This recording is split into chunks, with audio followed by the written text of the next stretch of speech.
আজকে তৈরি করব কেএফসি স্টাইল চিকেন পপকর্ন ঘরে থাকা কতগুলো উপকরণ দিয়ে। তো দেখাচ্ছি কিভাবে তৈরি করব। তো তার জন্য এখানে প্রথমে নিয়ে নিয়েছি বোনলেস চিকেন। তো এরপর এখানে দিচ্ছি পরিমাণ মতো লবণ, তারপর দিচ্ছি আদা আর রসুনের বাটা,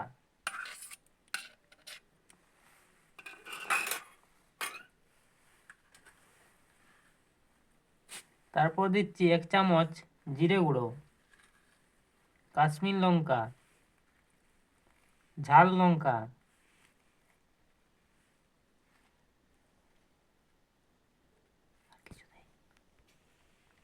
আর দিচ্ছি 1 চামচ চিকেন মশলা,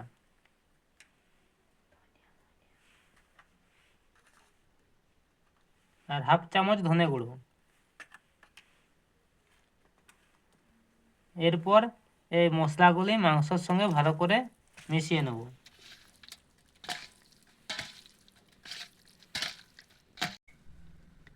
এরপর মাংসটিতে মশলাটি ভালো করে মাখিয়ে আধ ঘন্টা ম্যারিনেট করে রেখে দিচ্ছি। তো দেখা হচ্ছে আধ ঘন্টা পরে। তো তারপর একটি পাত্রে এখানে ময়দা নিয়ে নিয়েছি। তো ময়দা দিয়ে দিচ্ছি লঙ্কার গুঁড়ো আর পরিমাণ মতো লবণ। তো লঙ্কার গুঁড়ো আর লবণটি ভালো করে মিশিয়ে নেব।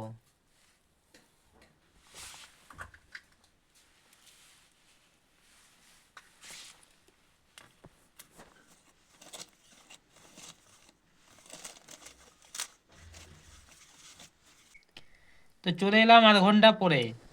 তো এরপর এখানে এই যে মাংসর এক একটি পিস নেব, তারপর এই ময়দার মধ্যে ডোবাবো, মানে ময়দার ভালো করে লাগাবো। তারপর এটিকে এই বরফ দেওয়া জলের মধ্যে ডোবাবো। তারপর আবারও এখানে ময়দাটি ভালো করে লাগিয়ে নেব, দিয়ে ভালো করে ঝেড়ে এগুলোকে তেলে ভাজবো, ছাকবো। তো সব মাংসগুলি এরকম করে নিচ্ছি। এই যে মাংস নিলাম, ময়দার মধ্যে একবার ভালো করে লাগালাম, দিয়ে বরফ গোলা জলে দিলাম, আরও ময়দাতে ভালো করে লাগিয়ে ঝেড়ে নিয়ে তেলে ভাজবো। এই দেখছো মাংসর গায়ে ভালো করে ময়দা লাগানো হয়ে গেছে। তো এরপর এই ময়দাগুলি এরকম করে ঝেড়ে এগুলি এক একটি তেলে ছাকবো।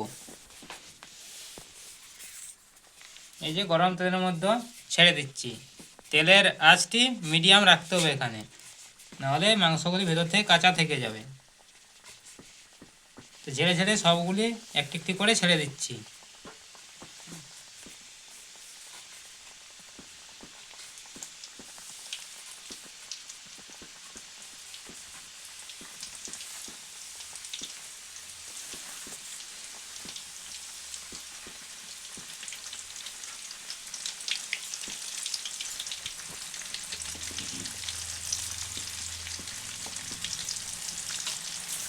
দিয়ে এগুলো লাল লাল করে ভেজে নিচ্ছি।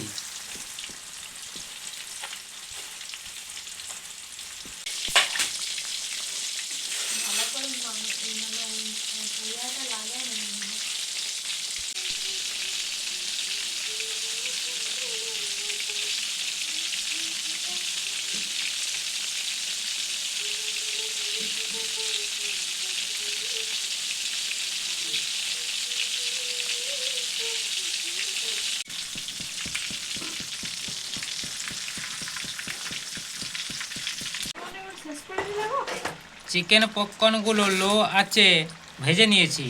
এই যে দেখছো লাল লাল হয়ে গেছে। তো এগুলো এখানে তৈরি হয়ে গেছে, এগুলো এরপর নামিয়ে নিচ্ছি। তো দেখলে কত সহজে ঘরের উপকরণ দিয়ে চিকেন পপকর্ন তৈরি হয়ে গেলো মাত্র 5 মিনিটেরও কম সময়ে। তো ভিডিওটি ভালো লাগলে ভিডিওটিকে লাইক, চ্যানেলটিকে সাবস্ক্রাইব করে দেবে।